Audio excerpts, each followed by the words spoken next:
정부가 사회적 거리두기 2단계를 1주 더 하기로 결정을 했습니다. 어제 400명 넘게 확진자가 나오면서 정부가 3단계 거리두기로 올려야 되는 것 아니냐라는 전문가들의 의견이 있었는데 정부는 현 시점에서 3단계로 격상하지 않기로 조금 전에 결정을 한 겁니다. 일단은 뉴스 속보, 조금 전에 들어온 코로나19 신규 확진자와 관련된 속보부터 전해드리겠습니다.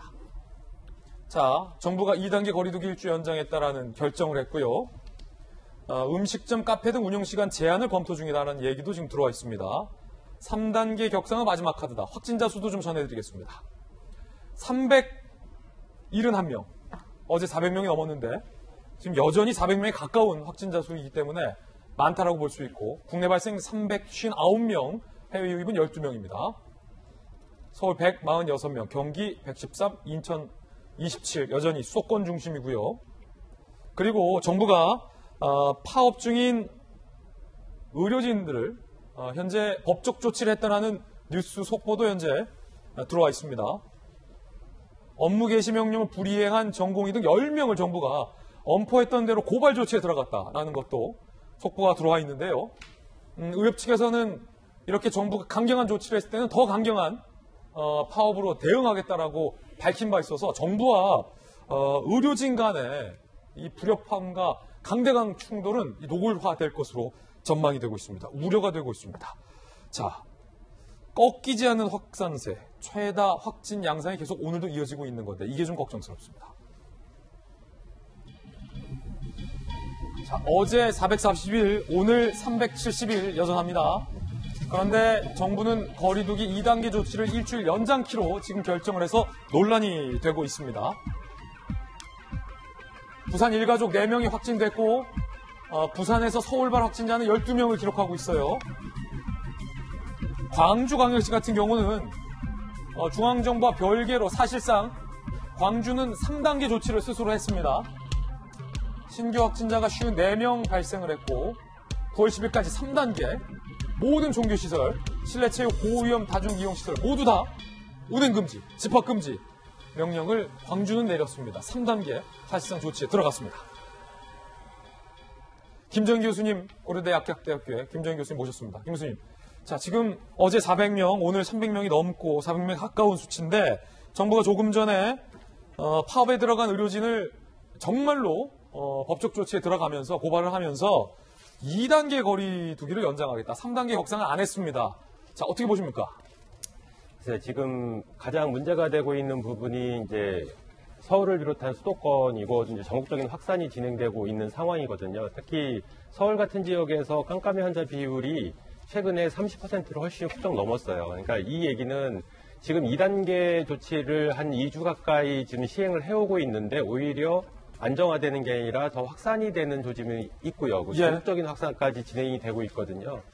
그렇다면 일주일을 더 2단계로 연장을 하면 지금보다 깜깜이 환자 비율은 훨씬 더 많을 거고요.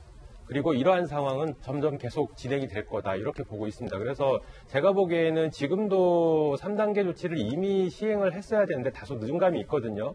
그러니까 빨리 3단계 조치를 시행을 해야지만 지금 상황을 좀 안정화시킬 수 있을 거다. 그리고 오히려 수도권 이외에도 비수도권 지자체에서의 어떤 확산을 지금 막을 수 있는 절호의 찬스가 아닐까 이런 생각을 가지고 있습니다. 예, 전문가로서 김 교수님은 지금 2단계, 3단계를 올리지 않은 것에 대해서 좀 아쉬움을 표현하셨습니다. 정세균 총리는 조금 전에 3단계 격상은 마지막 카드다라고 얘기를 하고 있는 그런 상황인데 여전히 좀 논란이 될 것으로 보입니다.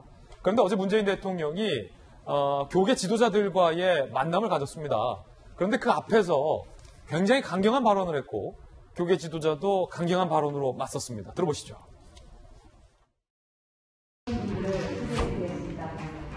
한국교회 총연합 공동대표이사님. 일이 이제 그쯤 되었으면 적어도 국민들에게 미안해 사과라도 적반하장하고 모수를 주장하면서 큰 소리를 지르고 도저히 상식으로는 이해할 수 없는 그런 일이 교회의 이름으로 일각에서 벌어지고 있습니다. 방역은 그 신앙의 영역이 아니고 그 과학과 의학의 영역이라는 것을 모든 종교가 받아들여야만 할 것 같습니다. 종교의 자유를 너무 쉽게 공권력으로 제한할 수 있고 중단을 명령할 수 있다는 뜻으로 들려서 크게 놀랐습니다. 정부 관계자들께서 교회와 사찰, 성당 같은 종교단체를 영업장이나 사업장 취급을 하지 않았으면 좋겠습니다. 김변 박사님, 네. 굉장히 지금 민감하고 좀 보는 저희들도 좀 긴장이 되는 날선 발언들이 오고 갔습니다. 네. 두 분의 발언, 교회 지도자 발언과 대통령의 발언을 따로 본다면 원칙적으로 다 맞는 말씀이거든요. 네. 그런데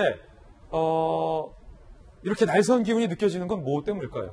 지금 우리 국민들께서 바라는 것은 국민 분열이 아니라 국민 통합이고 누군가의 손가락질에서 관련된 문제들을 가지고 남탓하기보다는 지금은 어떻게든 방역의 최우선 전선에서 모두가 함께 힘을 합쳐야 된다는 생각을 갖고 있을 겁니다. 특히나 종교 지도자들 같은 경우에는 우리 사회에 어려움이 있을 때마다 발벗고 나서서 이 어려움과 위기를 극복하는 데 가장 큰 힘을 보태줬죠. 문재인 대통령이 하고 싶은 말이 무엇인지는 알 것 같습니다. 하지만 문재인 대통령의 발언을 가만히 들어보면 아주 일부 교회에서 일어났던 문제들이 자칫 잘못 종교를 가지고 있는 사람들이 받아들이기에 이 아주 작은 문제가 보편화된 문제처럼 확산될 수 있다라고 하는 기운을 느낄 수 있는 잘못된 해석은 나올 수 있는 측면이 있거든요. 이것은 굳이 대통령이 언급하지 않더라도 이미 우리 사회에서 충분히 드러나 있는 얘기고 보다 많은 국민들이 나서서 잘못된 행위에 대해서 매섭게 비판하고 있습니다. 정치권이 나서서 얘기를 하고 있고 이제는 그 문제를 바로잡으면서 새롭게 우리 방역을 위해서 나아가고 있는 과정이 있기 때문에 적어도 종교 지도자들과의 간담회에서 문재인 대통령이 먼저 꺼냈던 메시지는 이러한 과거의 잘못에 대한 비판보다 우리가 함께 나아가야 될 미래를 그랬으면 어땠을까라는 생각이 드는 거거든요. 하지만 여전히 우리가 코로나 전국을 보게 됐을 경우에 과도하게 누군가를 몰아가기 식으로 비판하게 되면 그 사람들이 숨어버릴 수도 있고 또 정부의 방역당국의 정치에 대해서 과도한 불신을 갖게 되는 순간 이것이 극단적인 조치로 이어지게 되면서 오히려 방역을 잘 끌고 가는 것이 아니라 엉뚱한 방향으로 왜곡될 수 있는 소지가 여전히 남아있을 수 있습니다. 그렇기 때문에 종교를 거론하기 이전에 방역에 대해서 정치가 개입하지 않아야 된다는 메시지가 사실 우선 나와야 되고 이를 위해서 정치권도 노력을 할 것이고 종교계도 함께 힘을 합쳐줬으면 좋겠다는 메시지를 전했으면 어땠을까 하는 아쉬움이 매우 남는 대목입니다. 예.